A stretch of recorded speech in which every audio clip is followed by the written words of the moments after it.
While believing in a god or gods can possibly be argued with a small degree of logic, it's extremely illogical to believe in the specific god Yahweh, the obviously humanly flawed, selfish, jealous, greedy, hateful deity of the Bible whose actions and orders fit the description of any religion's main villain, much too tiny and petty to explain the beauty and vastness of this universe. Any all-knowing, all-loving, all-powerful God who has ordered even one human to kill another human ever, not to mention the hundreds of thousands of children and women Yahweh has ordered exterminated or taken as slaves. The good God, everybody, even just once. Or who can allow the existence of a place like hell without becoming so extremely disgusted with himself that even contemplating the idea of it has him snapping it out of existence in the next thought. Just proves itself to be a creation based on the needs and desires of humanity during those violent, war-torn ages.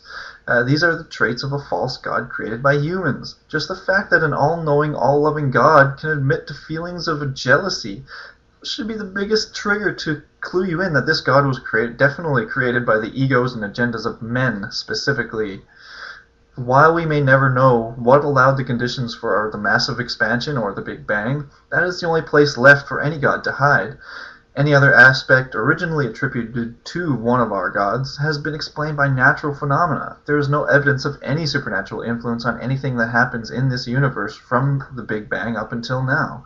Again, a small moment perhaps before the Big Bang, but that's a very small chance in itself. Logically, a loving God would forgive a first transgression made by the first people he created who didn't even know what evil or disobeying even meant. The story of Adam and Eve is the same as of school children arguing over how to play. You didn't play like I wanted you to. I hate you forever. You're not allowed back on this merry-go-round anymore.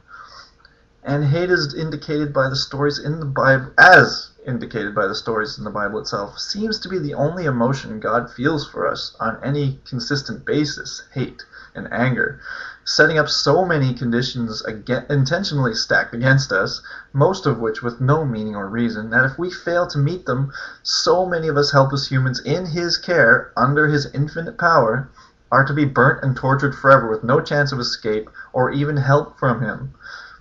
Because you might have forgotten to apologize for saying God damn once.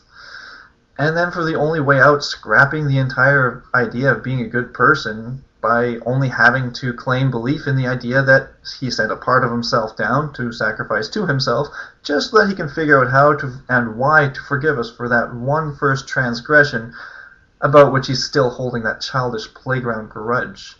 Yahweh is purely illogical. It cannot exist as it is described in the Bible. Read the Bible with the mind of a human who cares and loves his fellow people and wouldn't want to discriminate them for no reason. In that frame of mind, no one can deny that a full read of the Bible is the best source for all the reasons not to believe in Yahweh.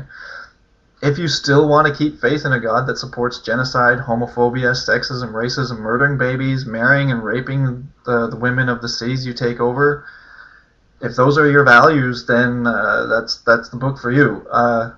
If not, I still highly suggest reading it all the way through. Your God orders and encourages all of these things. And if he can think this way even once, it proves that he was never all-loving or all-knowing or all-powerful, because, again, a loving God would never do anything like this. And if you were an all-powerful deity who knows and understands every reason for everything happening, it's sort of impossible for you to get angry since you already know what's coming. And it must have been part of your plan in the first place. And I get so many responses saying, well, you're just focusing on the negative parts of religion, the negative parts of God, the negative parts of the Bible and our cult members and whatsoever.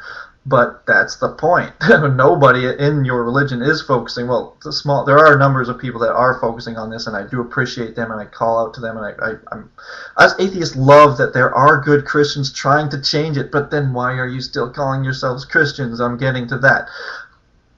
Well, you're just focusing on the negative parts, because few people are focusing on the negative aspects of religion and dealing with them from inside the religion itself, because the religion is built so that it doesn't change. It resists change at all costs. That's why it took so long to get rid of slavery and so long for women to get the vote. Ignoring the negative aspects of God is exactly the same as promoting Adolf Hitler as a great and moral man because he was a vegetarian and was responsible for probably the most solid German economy in history. Just ignore all the negative Holocaust stuff that he was responsible for and that he gave orders to make. That's just focusing on the negative. I can still call myself a Nazi and not be associated with the Holocaust, can't I? I can ignore the endless harassment and violent reaction to homosexuals as instructed by my Bible and still support the Bible and not be associated with homophobia, can't I? Witch burning, slavery. I don't believe in any of those things, but I can still call myself a Christian without being associated with the things Christianity teaches, can't I?